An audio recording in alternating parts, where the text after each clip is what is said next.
The deputy had always controlled the room, every voice lowered when he spoke, every move watched. But that morning something shifted.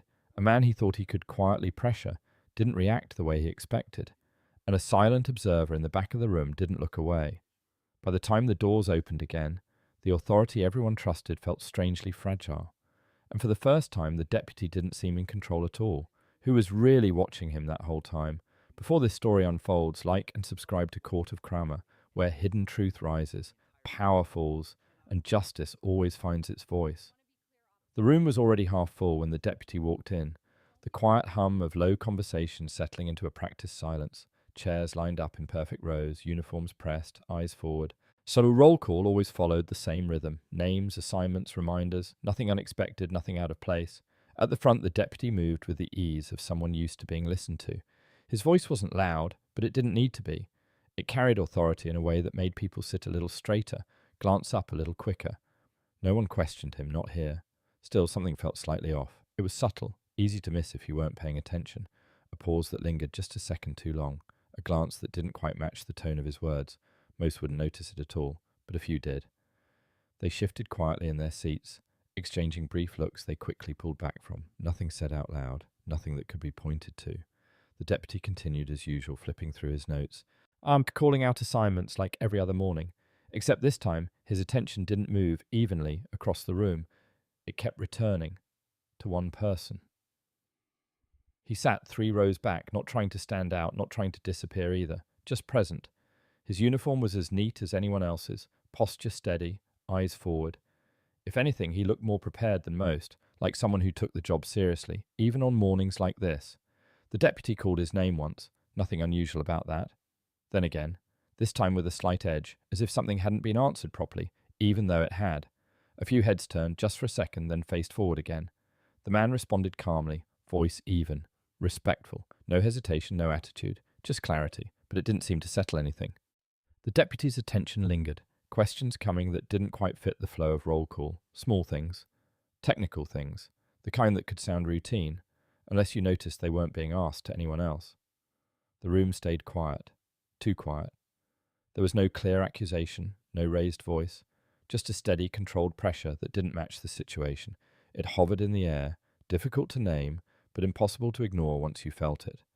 And the more it continued, the harder it became to understand why him, or what the deputy was really looking for. A few people noticed, not all at once, and not in any obvious way. Just small shifts, someone pausing before writing, another adjusting in their seat a little too often, eyes lifting, then dropping quickly, warned as if holding contact for too long might mean something. No one said anything. That was the rule here. You observed, you kept it to yourself, and you moved on, especially during roll call, especially when it involved someone at the front of the room. Still, the pattern was hard to ignore now. The deputy's voice stayed controlled, almost routine, but his focus didn't move on like it should have. The questions kept circling back, slightly different each time, pressing in ways that felt unnecessary, not enough to call out, but enough to feel.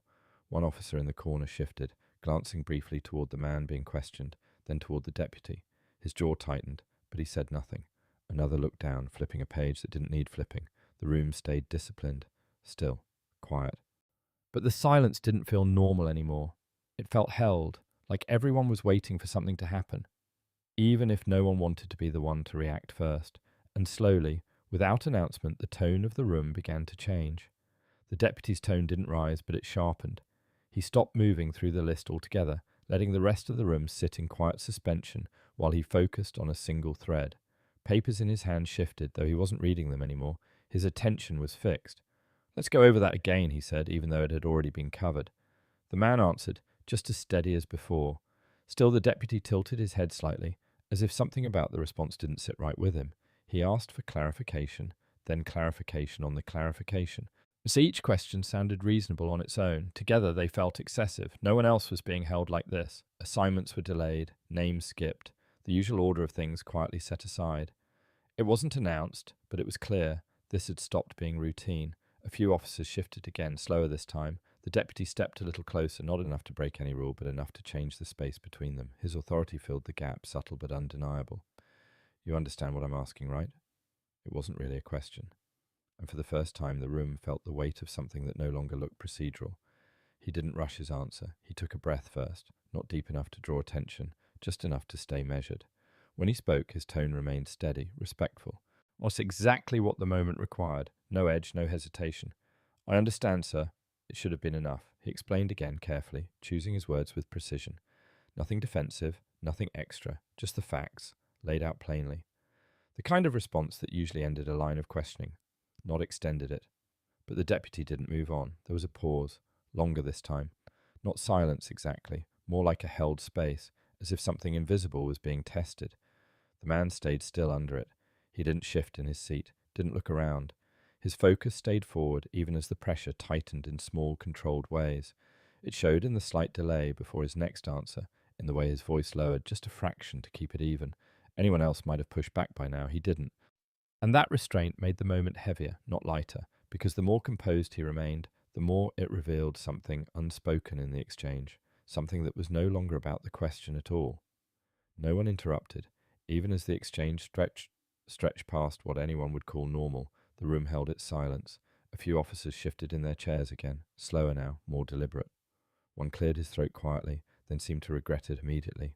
Eyes moved, but never stayed. They landed on the deputy for a second, then dropped, drifted toward the man being questioned, then away just as quickly. It wasn't indifference, it was calculation. Everyone knew the balance in the room. Speaking up wasn't just about this moment, it carried weight beyond it. Assignments, evaluations, reputation, or the kind of things that followed you long after roll call ended. So they watched. One officer near the aisle pressed his lips together, fingers tightening slightly around a pen he hadn't used. Another leaned back just enough to create distance, as if space alone could separate him from what was happening. Still no one said anything. The deputy continued, unchallenged, and the longer it went on, the clearer it became that this wasn't just uncomfortable, it was shifting into something else, something that didn't belong in a routine room, something that felt like it was about to cross a line no one could ignore. The deputy flipped a page in his folder, then paused. For a moment it looked like he was searching for something specific, something that would justify the direction this had taken. His finger traced a line, then another. But whatever he expected to find didn't seem to match what was actually there. Still, he continued, "You said this was logged at the start of your shift." The man gave a small nod. "Yes, sir." The deputy glanced back down, then up again. There was a slight delay this time, barely noticeable, but enough to register if you were watching closely, because the report in his hand didn't contradict that. If anything, it confirmed it. A quiet shift moved through the room, subtle but present. A few officers straightened just a little, as if something had just tilted out of alignment. The deputy adjusted his stance. "Then explain why it's showing differently here." But he didn't point to anything, didn't turn the page, didn't show the document. He just held it there. And, for the first time, although the certainty in his tone didn't fully match the evidence he claimed to have, it hung in the air, small, but enough. Enough to make someone start noticing the cracks. A chair shifted. It was small, almost lost in the stillness, but it broke the pattern just enough. Someone in the second row leaned forward slightly, eyes narrowing, not in defiance, but in focus, like they were trying to follow something that no longer made sense. Another officer glanced down at his own notes, flipping to a page that mirrored the timeline being discussed. His brow tightened. He didn't speak, but he didn't look away this time either. The room was changing quietly, not louder, not confrontational, just less certain. The deputy continued, but the rhythm had slipped. His pauses came at the wrong moments now. His questions landing without the same weight. It wasn't obvious unless you were paying attention, but some were. A hand lifted slightly, just an inch off a knee, then stopped. The officer hesitated, eyes flicking toward the front, then to the sides. No one met his gaze, no one gave permission. The hand lowered again. Still, the hesitation itself lingered, because it meant someone had almost spoken. And once that thought entered the room, it didn't leave. It settled in, quietly challenging what had been accepted just minutes ago. A quiet glance passed between two officers near the back. It didn't last long, just a second, but it carried recognition, not surprise, not confusion, something closer to familiarity. One of them shifted in his seat, exhaling slowly through his nose. His eyes moved from the deputy to the man being questioned, then back again. There was a look there, brief but telling. Like he had seen this before, not the exact situation, not the same details, but the pattern, the way it started small, the way it stretched just enough to stay within the lines, while still pressing harder than it should. Another officer lowered his gaze, shaking his head almost imperceptibly, as if confirming something to himself. No one spoke, but the silence felt different now, heavier, because it wasn't just about what was happening in front of them anymore. It was about what had already happened, quietly, in moments that never made it past rooms like this, moments that looked routine on paper, but didn't feel that way when you were in them, and the realization settled in slowly. This wasn't new. It had just never been seen this clearly before. The deputy finally glanced back down at his folder, flipping through it again, this time faster. A page slipped slightly out of alignment, just enough for a few lines to show, before he pressed it back into place. It was quick. Most wouldn't have caught it. But someone did. Near the back, an officer's eyes narrowed, catching a glimpse of a heading that didn't match anything being discussed out loud. It wasn't part of today's assignments. It wasn't even dated for this week. It looked older. The deputy's hand rested over it a second too long before he moved on, clearing his throat as if to reset the moment. But the shift had already happened. That's because now there was a question in the room that hadn't been there before. What else was in that folder? The tone of the deputy's voice stayed controlled, but something underneath it felt tighter now, less certain. He skipped ahead abruptly, moving past details that would normally be addressed. No explanation, no acknowledgement, just a quiet decision to move on, and that more than anything made it clear. This situation didn't start today. It had been building, and somewhere there were records of it. The deputy's tone shifted again, still controlled, but tighter now, like something was slipping just beneath the surface. He stopped referencing his notes altogether. Instead, he spoke directly, quicker than before, questions coming with less space in between. The structure of roll call was gone now, or replaced by something more personal, more pointed. You're saying everything was done correctly. It wasn't framed as a question. The man answered the same way he had every time, calm, steady. But this time the deputy didn't wait for the full response before stepping in again. Because from where I'm standing, it doesn't look that way. A few heads lifted. That was new, not louder, not overtly hostile, but sharper, more direct. The kind of shift that didn't belong in routine questioning. The deputy took another step forward, closing the space further. His posture stayed composed, but there was an edge to it now, something defensive, almost reactive, like he needed control back. Papers in his hand tightened slightly, the corners bending under his grip. He didn't seem to notice. Or maybe he did and couldn't stop, because the more he pushed, the more it felt like he was trying to hold something in place that was already starting to move. And the room could feel it. No one shifted now. The small movements from earlier, the glances, the adjustments, the quiet signs of discomfort, had all stopped. The room felt locked in place, like everyone understood that whatever came next would matter. An officer near the front kept his eyes forward, but his jaw had tightened. Another sat completely still, hands folded, as if any movement might draw attention he didn't want. It wasn't just about what was happening anymore. It was about what could happen, because this had gone further than it should have. Everyone knew it, and once something crossed that line, there was no clean way to pull it back. The deputy stood at the centre of it, still speaking, still pressing, but now there was something uncertain beneath it all, not visible, not spoken, but felt, like control was thinning. And that made the moment more dangerous, not less, because no one knew how far it would go. No one knew if it would stop here, or spill into something that couldn't be contained inside this room. The silence held tighter, waiting for something to break it. It happened quietly. No knock loud enough to interrupt. No announcement to command attention. Just the door at the back opening, slow, controlled, almost careful. At first no one turned. The deputy kept speaking mid-sentence, his voice steady as if nothing had changed. But a few eyes near the back shifted, drawn to the movement before they even understood why. Two figures stepped inside, not in uniform. That alone was enough to feel out of place. They didn't rush, didn't speak. They simply stood for a moment, observing, taking in the room, the positioning, the tone that still lingered in the air. One of them held a thin folder, different from the deputy's, cleaner, more deliberate. The deputy paused. It was brief, almost invisible, but it broke the rhythm he'd held on to all morning. His words stopped mid-thought, and for the first time he turned, really turned. His eyes met theirs, and something shifted. Not loudly, not dramatically, but enough, because whatever authority had filled the room just moments ago didn't feel as solid anymore. It felt interrupted, and in that quiet interruption, his control began to change hands. The room felt it before anyone said a word. That steady, controlled tension from moments ago didn't disappear. It flipped. What had been pressure directed at one person now spread outward, touching everyone at once. No one moved. The deputy straightened slightly, almost instinctively, as if resetting himself. But the movement didn't carry the same authority it had before. It looked measured now, careful. "Can I help you?" he asked. The words were firm, but something underneath them had changed. There was a pause after, just long enough to feel uncertain. The two figures didn't answer right away. They stepped forward instead, unhurried, deliberate. Their presence didn't raise the volume in the room, but it lowered something else. Confidence, certainty, control. The deputy's grip on his papers shifted again, tighter this time. For the first time that morning, his attention wasn't leading the room. It was reacting. Eyes that had stayed down before now lifted freely. No one was pretending not to notice anymore. Because whatever this was, it wasn't routine. And the deputy seemed to understand that, even if he hadn't said it yet. The balance had changed, and everyone could feel it. One of them finally spoke, not loudly, not forcefully, just clear. "We'll need a moment." The room didn't move. The deputy held his position, but the stillness around him felt different now, less controlled, more watchful.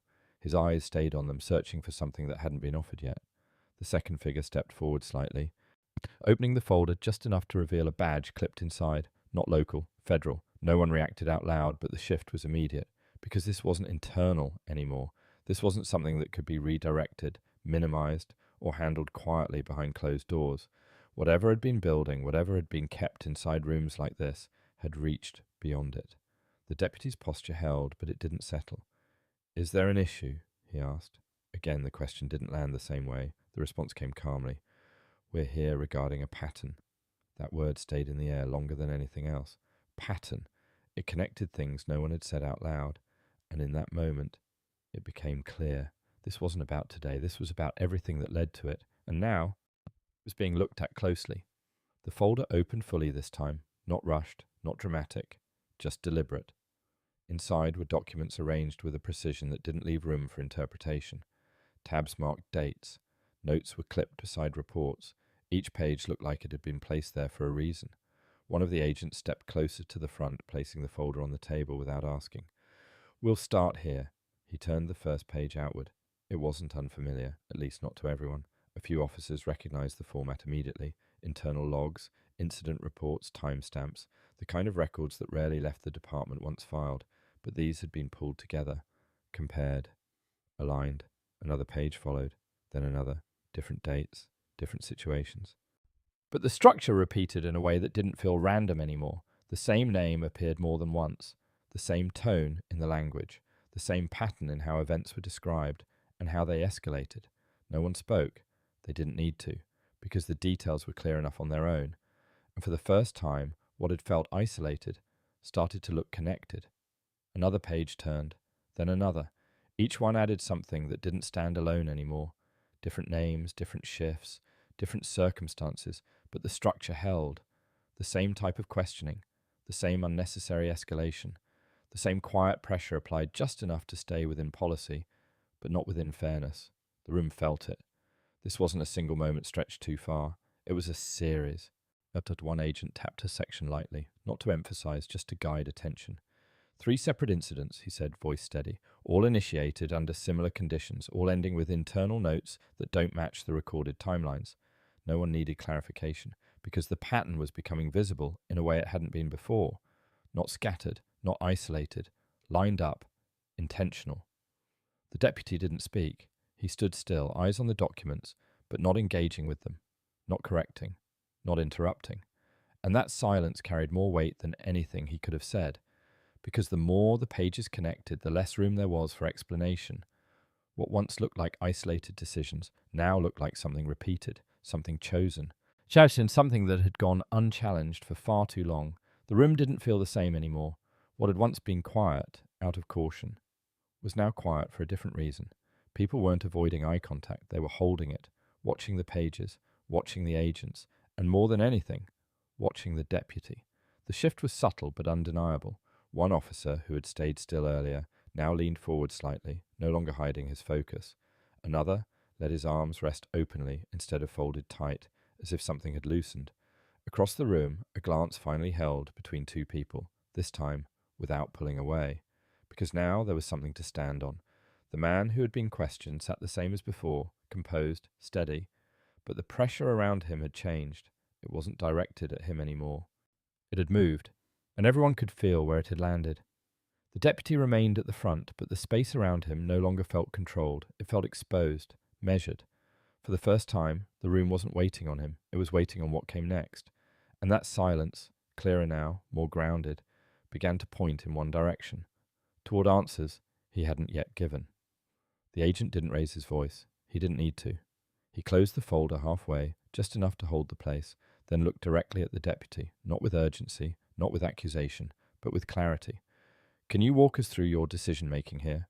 The question landed differently than anything that had been asked before. There was no pressure in the tone, but there was nowhere to redirect it. The deputy stood still for a moment, as if measuring his response. His posture remained upright, controlled, but the pause stretched longer than it should have. "It was procedural," he said finally. The agent gave a small nod. "Then help me understand why the procedure changes depending on who you're addressing." No one moved. The words didn't echo, but they carried. Because this wasn't about one moment anymore. It wasn't even about today. It was about consistency and intent. The deputy's grip tightened again, just slightly. His eyes moved, not to the room, not to the man he had questioned, but back to the folder, as if the answer might be somewhere inside it. But it wasn't. It was here. And now it had to be said. The deputy shifted his weight. The deputy, well, it was small, barely noticeable, but it broke the stillness he had held on to all morning. His eyes moved again, this time not settling anywhere for long. The control that once defined his presence didn't disappear, but it thinned. "I followed protocol," he repeated. It sounded less certain now. The agent didn't interrupt. He simply waited. That silence did more than any challenge could have. It stretched the deputy's words, leaving them exposed without reinforcement. A second passed, then another. The deputy cleared his throat. "Well, based on the situation at the time," he stopped. Just for a second. But it was enough, because the explanation didn't come as smoothly as before. It hesitated, adjusted, like it was being built in real time instead of recalled.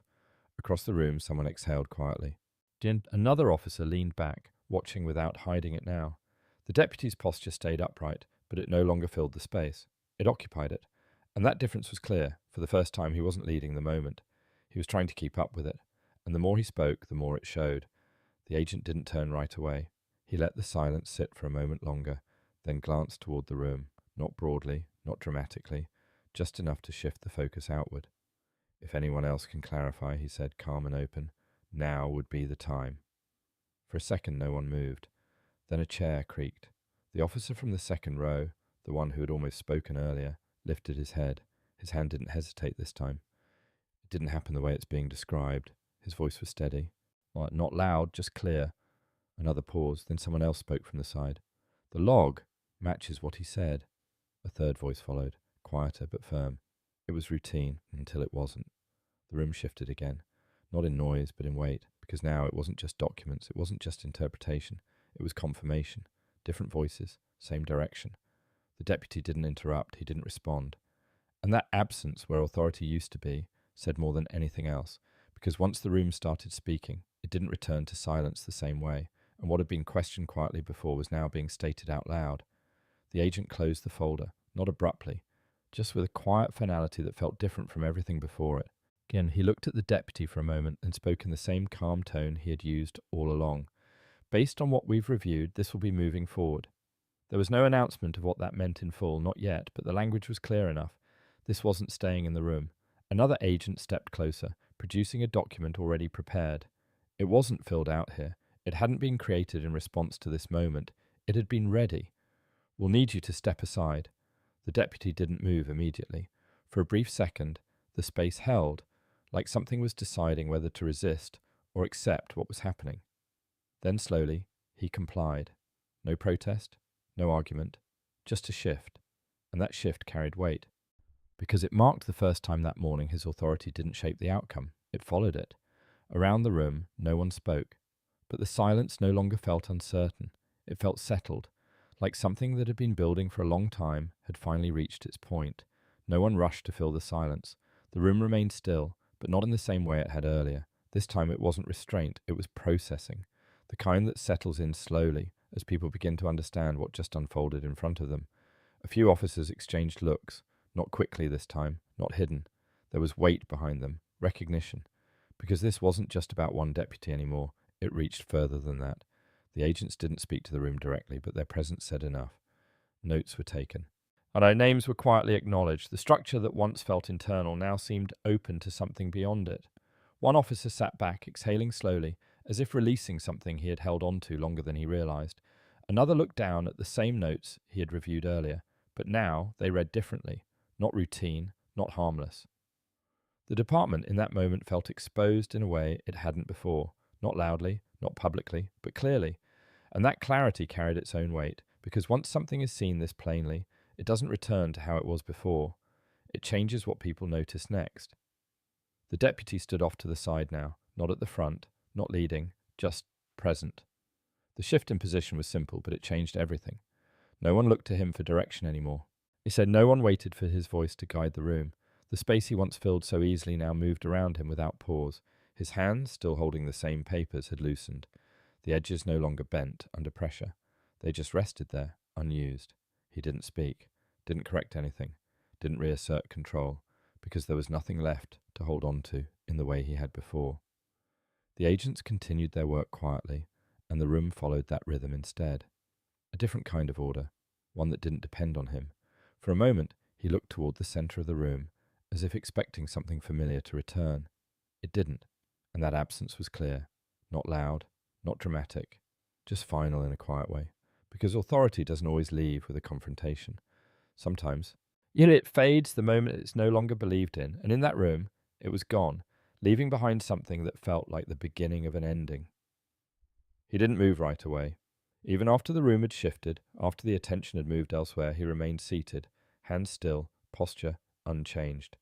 It wasn't hesitation. It was the quiet release that comes after holding something in place for longer than anyone else realizes. The pressure that had been directed at him was gone, not gradually, completely. He took a slow breath, steady like the ones before, but different now. There was no need to measure it, no need to control how it sounded. For the first time that morning, nothing was being asked of him. No explanation, no defense, no expectation to prove something that had already been true. He looked ahead, not at anyone in particular, just forward, the same direction he had held through everything. But the weight behind that stillness had changed. Around him the room moved carefully, respectfully. No one avoided him now. No one pretended not to notice, because what had just happened wasn't invisible anymore, and neither was he. The moment didn't need acknowledgement out loud. It carried its own clarity, and in that clarity something settled, quiet, steady, and finally his to keep. It started quietly, a nod from across the room, small but intentional, then another, not exaggerated, not performative, just recognition, finally allowed to exist without being hidden. The officer who had spoken earlier met his eyes for a brief second this time and didn't look away. There was no need for words. The moment had already said enough. Nearby someone shifted closer, not invading space, just closing the distance that had been there before. Another gathered his notes slowly, glancing up once, as if to confirm something unspoken. No one rushed in. No one made it bigger than it needed to be. But the acknowledgement was there, clear and shared, because what had happened wasn't just seen, it was understood now, not as a single moment, but as something that had been overlooked, then recognized, and finally brought into the open. The room no longer felt divided by silence. It felt aligned by it, and in that quiet alignment there was something steady, something that didn't need to be announced to be real, a shift that stayed, even as the moment itself began to pass, leading slowly into what it all meant beyond this room. By the time the room began to return to its routine, it didn't feel the same. Nothing obvious had changed, same chairs, same uniforms, same space, but the way people carried themselves had shifted. Subtly, but enough. Eyes stayed up longer now. Silence didn't feel like avoidance anymore. It felt aware. What had once passed without question now held weight. Small details, the kind that used to disappear into routine, no longer seemed as easy to overlook. Because once something is seen clearly, it changes how everything else is understood. The moment had done that, not through noise, not through force, through clarity. The kind that settles in after everything is over, when people replay what they witnessed and realize it meant more than it seemed at the time. For some, it was uncomfortable. For others, it was grounding. But for everyone, it left something behind, a quiet standard, something to measure against going forward. And that didn't fade when the moment ended. It stayed, carried in the way people watched, listened, and understood what mattered now, more than it had before, leading them, quietly, toward what came next. It started as something small, a routine moment, a familiar room, a voice that carried authority without question. Nothing about it suggested it would become anything more, but it did. What began as quiet pressure, directed at one person, slowly revealed something larger, something that had been present long before that morning. Not obvious, not openly challenged, just repeated enough to go unnoticed, until it wasn't. The shift didn't come from confrontation or volume, it came from exposure, from details being placed side by side until they could no longer be dismissed as separate. And once that happened, everything changed. The authority that once shaped the room lost its hold, not through force, but through clarity. The silence that once protected it became something else entirely. Witness, recognition, truth. By the end, the roles had reversed, without needing to be announced. The one who had been questioned stood steady. The one who had questioned stood apart. And the room, which had once followed without pause, had learned something it wouldn't forget. That even the most controlled moments can shift, quietly, completely, when they're finally seen for what they are. What happened in that room didn't stay there. Well, it rarely does. Because moments like that aren't just about one person or one decision. They reveal the structure around them, the habits that form over time, the silence that allows them to continue. Accountability, when it comes, doesn't arrive loudly. It settles in through process, through records being reviewed, through questions that don't go away just because the moment has passed. And once it begins, it reaches further than expected. Not to dismantle everything, but to examine it. To understand what was missed, what was ignored, and what was quietly accepted. That's where the real weight sits, because it asks more than who was responsible. It asks how it was allowed. The room felt that, even as it emptied. Not as fear, not as uncertainty, but as awareness. The kind that stays with you. That changes how decisions are made, how moments are handled, how silence is understood. And once that awareness takes hold, it becomes part of the system itself. Not perfect, but different, moving slowly towards something more accountable than before. By the end, nothing needed to be said out loud. The room had already answered what it needed to. The man who had been singled out didn't leave with noise or recognition.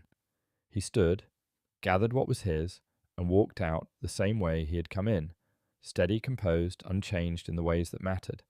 But the space behind him wasn't the same. It held what had been seen, what had been proven, what could no longer be ignored. And that mattered more than anything that could have been spoken, because justice in moments like this doesn't always arrive with a clear announcement. Sometimes it shows up quietly, in the way truth holds when it's finally placed in the open, in the way silence changes its meaning, in the way people remember. The morning ended. The routine would return, but not exactly as before. Something had shifted, deep enough to stay, subtle enough to carry forward without needing to be repeated, and for once, what had been overlooked was now understood, not as a moment, but as a line that had finally been seen and not crossed again.